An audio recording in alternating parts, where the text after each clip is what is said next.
যশোরের ৯টি থানা এলাকায় এবং এই পূজা মণ্ডপগুলির নিরাপত্তার জন্য আমরা হচ্ছে পূজা মণ্ডপগুলিকে নিয়ন্ত্রণ করেন, তদারকি করেন এই ধরনের যতগুলি আসলে প্ল্যাটফর্ম আছে সবার সঙ্গেই আমরা আমাদের ফর্মাল মিটিং করেছি, ইনফর্মালি আমরা তাদের সঙ্গে সব সার্বক্ষণিক যোগাযোগ রাখছি।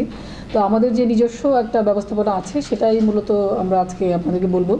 সেটা আমরা বরাবরের মতো এবারের পূজাটাকে আমরা চেষ্টা করছি বিশেষ কোনো ব্যবস্থায় যেন এটাকে করা যায়, নিরাপত্তা আরও যেন নিশ্চিত করা যায়।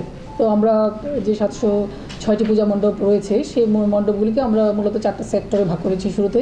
সেই সেক্টরগুলিকে আবার আমরা একটা স্ট্রাইকিং টিম এটাকে সারাক্ষণ মনিটর করবে, যে গুরুত্বপূর্ণ কোনো ইন্টেলিজেন্স যদি থাকে সেগুলোর ভিত্তিতে তারা করবে, এবং যে থানার তদারকি টিম থাকবে 9টা, তারা হচ্ছে সার্বক্ষণিকভাবে এগুলো তদারকি করবে।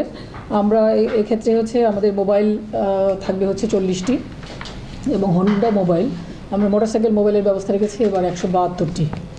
পাশাপাশি আমরা জানেন যে সার্বক্ষণিক যোগাযোগের জন্য আমাদের নানা ধরনের কমিউনিকেশন সিস্টেম আছে। এটার সঙ্গে আমরা একটা হোয়াটসঅ্যাপ গ্রুপ তৈরি করেছি যেন আমরা এই যে মন্দির ভিত্তিক যে সমস্ত বিষয় আমাদের অফিসাররা তদারকি করবেন সেগুলো যেন আমরা সার্বক্ষণিক দেখতে পাই, সেই জন্য আমরা একটা হোয়াটসঅ্যাপ গ্রুপও তৈরি করেছি।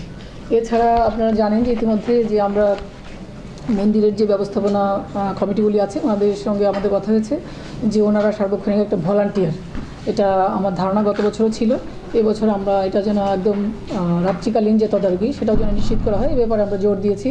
আমরা দেখেছি যে যারা সমাজে অশান্তি তৈরি করতে চায় তারা হচ্ছে গভীর রাত যখন সবাই গভীর ঘুমে থাকে তখন তারা এই সময়টাকে বেছে নেওয়ার চেষ্টা করে। এই কারণে আমরা তাদেরকে বলেছি যে আমরা তো অবশ্যই থাকবো, আইনশৃঙ্খলা বাহিনীর সদস্যদের ডেভেলপমেন্ট যেটা স্বাভাবিকভাবে থাকার কথা থাকবে, পাশাপাশি আমরা ওনাদের সহযোগিতা চেয়েছি এবং ওনারা বলেছেন যে ওনাদের ভলান্টিয়াররাও আমাদের সঙ্গে রাত্রিকালীন যে ডিউটি সেখানে আমাদের সঙ্গে থাকবেন।